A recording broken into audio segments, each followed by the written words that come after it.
नमस्ते दोस्तों, कथा निधि चैनल पर आज हम सुनने वाले हैं एक लघु कथा। शीर्षक है अपना घर। कहानी आपको कैसी लगी है कमेंट करके बताइएगा, और चैनल पर नए हैं तो चैनल को सब्सक्राइब भी जरूर कर लीजिएगा। तो चलिए सुनते हैं कहानी अपना घर। नीलम हिचकियां लेकर रोती जा रही थी और साथ साथ अपना सामान भी समेटती जा रही थी। उसने आज सुबह माँ को फोन कर दिया था। माँ, आज भी इसने मुझ पर हाथ उठाया। मैं तो थक गई हूँ, तंग आ गई हूँ, अब सह भी नहीं सकती। मेरी हर छोटी बड़ी गलती पर या पूरे परिवार के सामने मेरी बेइज्जती करने लगते हैं। मैं भी तो इंसान हूँ, क्या मेरी कोई हैसियत ही नहीं है? बोलते बोलते वह रो पड़ी थी। तब माँ बोली, बेटी रो मत, तू घर चली आ। बहुत देखे ऐसे, तू पढ़ी लिखी है, किसी की भी चिंता करने की जरूरत नहीं है। 2-4 दिन में ही इन लोगों की अकल ठिकाने लग जाएगी, देखना फिर। और अगर ना भी लगी तो तलाक का रास्ता तो खुला है। बहुत सह लिया तूने, अब और नहीं। माँ उसे दिलासा दे रही थी। विजय ने जब नीलम को सामान पैक करते हुए देखा तो पूछा, कहाँ की तैयारी है? आपसे मतलब? आपने मुझे कभी बताया आप कब और कहाँ जाते हैं? अपनी फैमिली के सामने मुझे बेइज्जत करते समय सोचते हो मैं तुम्हारी बेबी हूँ, नौकरानी नहीं। बहुत हो चुका विजय, अब मैं एक पल के लिए भी यहाँ नहीं रुकूंगी। अरे नीलम, यह हमारा परिवार है। तुम्हें तुम्हारी गलतियों के लिए डांट रहा था मैं। तुमने बाबूजी से बहस ना की होती तो मुझे गुस्सा नहीं आता, और तुम तो मुझे उकसा रही थी। विजय बहुत देर तक उसे मनाने की कोशिश करता रहा, पर नीलम तो जैसे कसम खाकर बैठी थी। कब ऑटो किया और कब बाहर निकली, कब ट्रेन में बैठी, उसे कुछ भी होश नहीं। बस इतना याद है कि विजय बहुत देर तक खड़ा खड़ा उसे जाते देखता रहा। गुस्से में उसके सोचने समझने की शक्ति ही छिन गई थी। माँ के कहे हुए शब्द उसके कानों में गूंज रहे थे। बस, तू चलिया, बहुत सह चुकी। विजय से उसकी शादी हुए 2 साल हो चुके थे। विजय अपने माता पिता का एकमात्र बेटा था। एक ही बहन थी उसकी, जिसकी शादी हो चुकी थी। नीलम अपने घर में 3 भाइयों की इकलौती बहन थी और बेहद लाडली भी। शुरू शुरू में ससुराल में सबने उसे हाथों हाथ लिया, पर वह तो केवल विजय को ही अपना मानती थी। बाकी लोगों से उसे कोई मतलब ही नहीं था। विजय उसे जितना समझाता था वह उतना ही उल्टा करती, और 2 की 4 लगाकर अपनी माँ को फोन पर बता देती। वह भी उसे मुंह तोड़ जवाब देने की सलाह दे दिया करती थी, जिसका असर यह हुआ कि नीलम अपने को परिवार से कभी जोड़ ही नहीं पाई। घर के सब लोग उसे दुश्मन से लगते। धीरे धीरे सास ससुर ने तो जैसे चुप्पी साध ली। वह कोशिश करते कि नीलम से कम बात करे। आज भी वह कहीं जा रही थी तो बाबूजी ने अकेले जाने से मना किया। कहा, बेटा तुम उस इलाके से परिचित नहीं हो, एक बार विजय विजय आ जाए फिर चली जाना। बस, फिर क्या था, उसके मुंह में जो आया बोलती गई। आप मुझे जाने से मना कर रहे, आपको क्या लगता है कि मैं कुछ गलत काम करने जा रही हूँ? कोई दूध पीते बच्चे हूँ कि अब हर जगह मैं विजय का हाथ पकड़ कर चलूंगी? आप मेरे व्यक्तिगत जीवन में मत घुसिए। विजय से भी उसने 2 की 4 लगाई, पर वह उसके रोज की हरकतों से वाकिफ था, तो उसने उसे बाबूजी से तमीज से पेश आने के लिए कहा। यह बात उसे नागवार गुजरी और भड़क उठी नीलम। इस पर विजय का हाथ उठ गया था। उसे लाख समझाने पर भी वह नहीं मानी और घर छोड़ दिया। माँ बाबा का प्यार और भाई भाभीियों के मनुहार ने उसे बहुत जिद्दी बना दिया था। अब वो खुश थी कि अपने ससुराल से पीछा छूटा। ट्रेन तेजी से दौड़ी जा रही थी और उसके और विजय के बीच की दूरियों को और बढ़ा रही थी। 2-3 बार विजय की कॉल को उसने रिजेक्ट कर दिया, पर माँ ने उसे कॉल क्यों नहीं की, जबकि वह तो जानती है कि वह तो आ रही है। गुस्सा शांत होने पर उसे अब विजय की याद भी आने लगी थी, पर वह नहीं जाएगी वापस। देखते देखते वह अपने मायके की जमीन पर थी। माँ की बड़ी याद आई। आज शायद कुछ है, हवेली में बड़ी रौनक दिख रही है। घर जाकर माँ से पूछेगी। घर के दरवाजे बंद थे। नीलम का दिल तेजी से धड़क गया। किसी अनहोनी की आशंका से घिरी हुई वह घर के अंदर दाखिल हुई। पहले जब भी आती थी तो तीनों में से कोई न कोई भाई उसे स्टेशन लेने जरूर आता था। आज क्या हुआ? अंदर का माहौल भी खींचा खींचा था। दोनों छोटे भाइयों ने उसे देखकर भी कोई मुस्कुराया नहीं और अपने कमरे की तरफ चल दिए। बड़ी भाभी ने उसके हाथ से बैग ले लिया और बैठने को बोला। भाभी, बात क्या है? क्या हुआ है सबको? पहले तो घर के आंगन से आप तीनों की हंसी की आवाज गुंजा करती थी और आज दोनों भाभी मुझे देखकर भी मिलने नहीं आई। यहाँ तक कि मुझे लेने भी कोई नहीं आया स्टेशन पे। कुछ नहीं है नीलू, तू अभी थक कर आई है। जा, माँ पापा तेरा इंतजार कर रहे हैं। बातें हम बाद में करेंगे। बड़ी भाभी उससे उम्र में बहुत बड़ी थी। वह उन्हें माँ की तरह ही प्यार करती थी और उसके स्वभाव से भी परिचित थी कि कोई भी ऐसी बात जो कड़वी हो, भाभी उसे नहीं बताएगी। थोड़ी देर में ही वह समझ गई कि रिश्तों में दरार आ चुकी है। इस बात का सबूत आंगन में 2 किचन बता रहे थे। यही वह बात थी जो शायद बड़ी भाभी उसे अपने मुंह से बताना नहीं चाह रही थी। वह अपना बैग लेकर माँ के कमरे की तरफ चल दी, पर तब भी एक और झटका उसे लगा। भाभी ने उसे छत पर बने कमरे की तरफ इशारा करके वहां जाने को बोला। पर भाभी, माँ का कमरा तो नहीं नीलू, अम्मा पापा मेरे साथ रहते हैं। ऊपर तू चल, मैं तेरे लिए कुछ खाने को लेकर आती हूँ। ढेर सारे सवाल उसके मन में चल रहे थे। इतना सब हो गया और माँ ने मुझे बताया भी नहीं। एक मैं हूँ जो अपनी सारी बातें उनको बताती रहती हूँ। अभी जाकर माँ से पूछती हूँ। ऊपर पहुंचकर वह माँ के गले लग गई। इतना सब कहना था, पूछना था, पर कुछ बोलती इससे पहले माँ ने उसे चुप रहने का इशारा किया। तेरे पापा की तबीयत कुछ खराब है, अभी अभी सोए हैं, हम बाद में बात करेंगे। अब तो तुम्हें यहीं रहना है ना, तो आराम से सारी बातें करेंगे। मन की बात उसकी मन में ही रह गई। उसके लिए भाभी ने उसकी भतीजी के कमरे में बिस्तर लगा दिया। दिन भर की थकान और तनाव के कारण उसे कब नींद ने आ घेरा उसे पता न चला। दूसरे दिन नीचे से आई तेज आवाज ने उसकी नींद तोड़ी। मजले भैया जोर जोर से चिल्लाकर छोटे को अपनी तरफ से गाड़ी हटाने को बोल रहे थे। छोटे भैया कुछ बोलते हैं, इससे पहले ही छोटी भाभी ने बड़े भाई को खरी खोटी सुनाना शुरू कर दिया। वह खड़ी हुई देखती रह गई। यह लोग इस तरह कैसे कर सकते हैं? रिश्तों की कोई मर्यादा होती है कि नहीं? बड़े जेठ है वह, हिम्मत कैसे हो गई छोटी भाभी की? अभी छोटी भाभी से बात करती हूँ। वह गुस्से में नीचे को चल दी, पर माँ ने उसे बीच में रोक दिया। नीलम, यह उनका मसला है, तुझे बीच में पड़ने की जरूरत नहीं है। पर मान मर्यादा नाम की भी तो कोई चीज होती है कि नहीं माँ? अच्छा। माँ ने उसे देखा, उनके अंतर्भेदी नजरों से। उन नजरों से वह पानी पानी होकर वापस अपने कमरे में चली गई। कहने को आज पहला ही दिन था उसका इस घर में जहाँ उसने जन्म लिया था, जहाँ उसके मम्मी पापा थे। पर पता नहीं क्यों सबकी नजरों में खालीपन सा था। उसका कमरा भी अब दूसरे भाई के हिस्से में चला गया था और वह एक अनअपेक्षित मेहमान की तरह अपनी भतीजी के कमरे में अपना बैग को एक जगह देने की कोशिश में लगी हुई थी। पापा से कोई भी तनाव वाली बात ना करे, यह हिदायत माँ और भाभी दोनों सुबह से 2-3 बार दे चुकी थी। उसने सोचा था कि कहाँ तो वह पहुंचेगी तो तीनों भाई उसे सराखों पर ले लेंगे और कहाँ यह सब देखने को मिल रहा है। बड़े भैया ने भी संक्षिप्त सी बातें की, जैसे मानो किसी को कोई पड़ी नहीं उसकी और ना ही उसकी परेशानियों की। उसने सारा सोचा हुआ पानी में मिल गया। सब अपनी अपनी दिनचर्या में मस्त हो गए। माँ से कितनी सारी बातें करनी थी, पर वह तो मानो कुछ सुनना ही नहीं चाहती थी। अब उसे रह रह कर अपने घर और विजय की याद आने लगी। माँ, यह हवेली सज क्यों रही है? कल रास्ते में देखा था। और बड़ी माँ कैसी है? महेश के बेटे की शादी है, उसी की तैयारी चल रही है।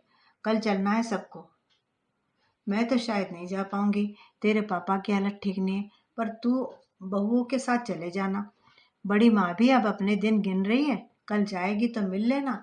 पता नहीं कितने दिन की मेहमान है अब। माँ ने लंबी सांस लेकर कहा।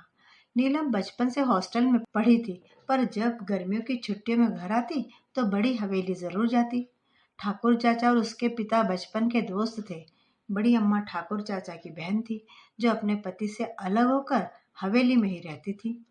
निसंतान अम्मा की पूरी दुनिया उनके भाई भतीजे ही थे। बड़ी अम्मा से नीलम को भी लगाव था। उनसे मिलने की इच्छा लिए वह हवेली में जाने की सोचने लगी। दूसरे दिन सभी अपने में व्यस्त थे, तभी वह माँ के पास गई। माँ, आप सभी बिजी है तो शादी तो शाम को है ना? मैं सोच रही हूँ कि थोड़ी देर के लिए बड़ी हवेली हो आऊं। शाम को फिर बड़ी अम्मा के पास बैठने का समय मिलेगा कि नहीं पता नहीं। हो आओ बेटा। उन्हें भी अच्छा लगेगा और तुम्हारा भी मन बहल जाएगा। माँ से स्वीकृति लेकर वह हवेली पहुंची। शाम की तैयारियों में सभी लगे हुए थे। ठाकुर चाचा और बाकी लोगों से मिलकर वह बड़ी अम्मा का हाल पूछने उनके कमरे की तरफ चल दी। बचपन से इस जगह आती रही है तो हवेली के चप्पे चप्पे से वाकिफ है नीलम। बड़ी माँ के कमरे में बड़ा सा ताला देखकर वह चौंक गई। कहीं पर माँ ने तो बोला है। फिर बड़ी माँ कहाँ चली गई? तभी एक नौकर उसे आता हुआ दिखा। नीलम ने उसे रोककर बड़ी माँ के बारे में पूछा तो वह सकपका गया। फिर उसे ले जाकर पीछे नौकरों के तरफ वाले हिस्से में एक छोटे से कमरे में छोड़कर चला गया। बड़ी माँ यहाँ, इस हाल में? वह रो पड़ी। नीलम को रोना आ गया। टूटी सी चारपाई पर बड़ी माँ की कमजोर काया पड़ी हुई थी। क्या स्थिति हो गई है बड़ी माँ की? उसने अपने बचपन में इस हवेली में उनका रुतबा देखा था और आज आज वह नौकरों के कमरे में। तभी उनकी खांसी से वह जैसे वर्तमान में आ गई। अम्मा मैं पानी देती हूँ, कहकर वह कमरे में पानी ढूंढने लगी। चारपाई के पास ही एक पुरानी से सुराही के ऊपर गिलास रखा हुआ था। नीलम ने जल्दी से पानी दिया। थोड़े सहारे के साथ में बड़ी माँ को उठाया और पानी पिलाकर फिर उसे लिटा दिया। कौन है? अपनी बूढ़ी आंखों को नीलम के चेहरे पर केंद्रित करते हुए बड़ी माँ बोली। अम्मा मैं नीलू। नीलू? नीलू बिटिया तू? हाँ, पर आपकी ये हालत और आप यहाँ कैसे? मैं तो अभी ठाकुर चाचा से बात करती हूँ। रुक नीलू, किसी से कुछ मत बोल। मुझे मेरे कर्मों का फल तो भुगतना ही है। अच्छा है यही भुगत जाऊं। ऐसा क्या किया आपने? किया है नीलम, किया है बेटी। अपने जीते जी मुझे सब सिखाया गया था। बस शादी के बाद पति के घर में कैसे रहना है यह नहीं सिखाया गया था। मैं जिद्दी और घमंडी हो गई थी। मेरे पिता ने मेरी शादी में दिल खोलकर खर्चा किया। जरूरत की सारी चीजें भी दी। बस मुझे संस्कार देना भूल गए। एक दिन मेरे ससुर जी ने मेरे कमरे में से मेरी दीवार घड़ी जो मुझे मेरे पिता ने विद्यालय से मंगवा कर दी थी उठवाकर बैठक में लगवा दी।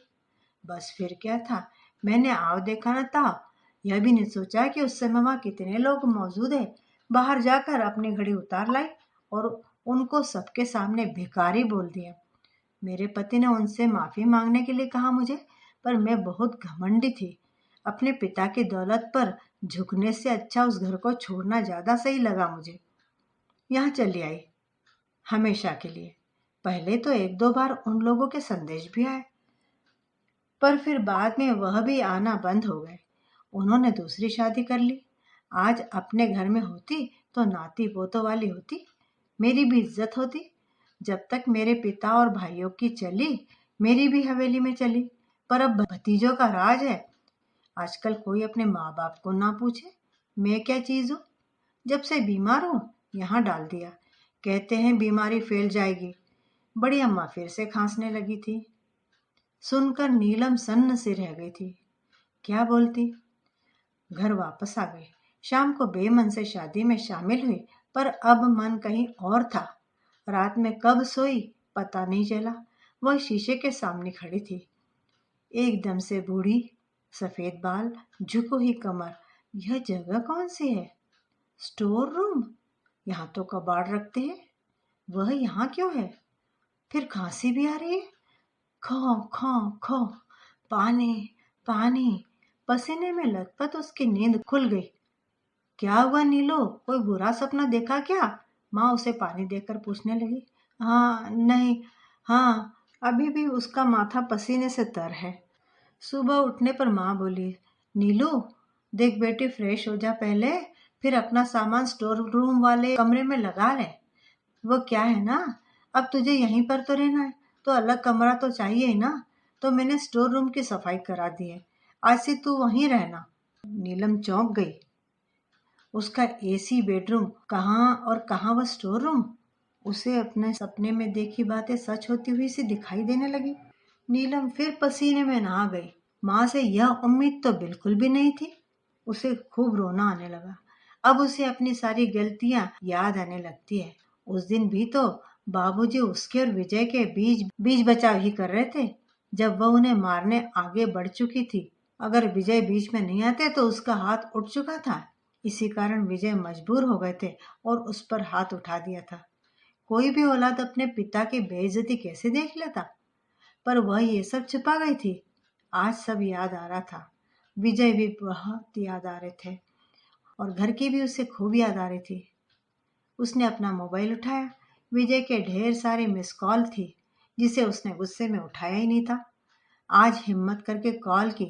दूसरी तरफ से विजय की आवाज आई, नीलम कोई ऐसा करता है क्या? माफ कर दो मुझे और लौट आओ घर अपने। इस घर को तुम्हारी जरूरत है। उसकी आवाज सुनकर नीलम की हिचकियां शुरू हो गई। वह बहुत देर तक रोती रही। फिर जल्दी ही आने का वादा करके उसने फोन रख दिया। उसने फैसला ले लिया था, वह हवेली वाली अम्मा नहीं बनेगी। माँ, मैं अपने घर वापस जा रही हूँ। अपने घर। आप स्टोर में वापस सामान रखवा दीजिए। गर्व मिश्रित उसकी बात सुनकर माँ बोली, अरे तू वापस नहीं जाएगी? कभी नहीं। सोच ले, फिर मत कहना कि वहां तुझे तकलीफ होती है। माँ के चेहरे पर हल्की सी मुस्कान थी जिसे नीलम देख न पाई। नहीं माँ, मैं जा रही हूँ अपने घर। वह घर ही मेरा घर है और अब कभी भी कुछ नहीं कहूंगी मैं। वह मुस्कुराते हुए नहाने चल दी। करीब 2 घंटे के बाद उसने स्टेशन के लिए सवारी बुलाई। माँ ने उसके साथ देने के लिए ढेर सारी चीजें बांध दी। वह सबसे मिलकर जल्दी जल्दी 5 मिनट के बाद घर से निकली। उसे एहसास हुआ कि शायद उसका मोबाइल घर में ही छूट गया था, तो उसे वापस घर की तरफ आना पड़ा। अभी उसके पैर घर के दरवाजे की तरफ थे ही कि अंदर से उसे जो आवाजें आई उसने उसके कदम रोक दिए। तीनों भाभियां आंगन में बैठी हंस रही थी। छोटी भाभी बोली, मान गया आपको माँ, क्या सबक सिखा है आपने नीलू दी को। और सबसे कठिन रोल तो पापा जी का था। बेचारे 2 दिन बिस्तर पर पड़े रहे। क्या करती मैं, माँ बोली। अगर इनका बस चलता तो अपनी लाडली को पहले ही दिन सच सच बता देते और वह फिर कभी वापस जाती क्या। इसलिए नीलू को उनसे दूर ही रखा। मैं नीलम को जानती हूँ, बड़ी जिद्दी है। जब तक उसे सामने से कोई चीज ना दिखाओ समझती नहीं। इसलिए मायके का यह रूप भी तो दिखाना जरूरी था उसको। एक ही दिन में 2 किचन बनाना और तुम सबका इस तरह का एक दूसरे से लड़ना भी तो अपनी योजना का हिस्सा ही था। पर बेचारी नीलम, हम सबने उसके साथ सही नहीं किया। छोटी भाभी बोली, बच्चे जब छोटे होते तो कड़वी दवा देने के लिए कभी कभी माँ को बच्चे की नाक भी बंद करनी पड़ती है, पर वह उसके फायदे के लिए ही होता है। नीलम को बुला लेंगे राखी पर। अभी उसकी अकल ठिकाने आ चुकी है। वह ठीक से रहेगी अब ससुराल में। अगर उसे मैं वैसे ही समझाती तो वह मुझे ही दुश्मन समझ लेती। पर अब सब ठीक है। पर एक बात समझ में नहीं आई, अभी तो दूसरा ही दिन था। नीलम इतने जल्दी कैसे चली गई? बड़ी भाभी को बड़ा संशय हो रहा था। सुनकर खड़े खड़े नीलम की आंखें छलक गई। उसे अपनी गलती का एहसास तो पहले ही हो चुका था, पर उसके मायके में सब कुछ ठीक ठाक है, इस बात से उसे बड़ी राहत मिली। तभी उसके पर्स के अंदर से मोबाइल बज उठा। यार नीलम, कितने बजे की ट्रेन है बता देना, मैं लेने पहुंच जाऊंगा। अभी बताती हूँ, कहकर वह वापस कैब में बैठ गई और स्टेशन की तरफ चल पड़ी अपने घर जाने के लिए। दोस्तों, उम्मीद करती हूँ कहानी आपको पसंद आई होगी। कमेंट करके बताइएगा ज़रूर। और चैनल पर नए हैं तो चैनल को सब्सक्राइब ज़रूर कर लीजिएगा। मिलती हूँ दोबारा बढ़िया सी कहानी के साथ।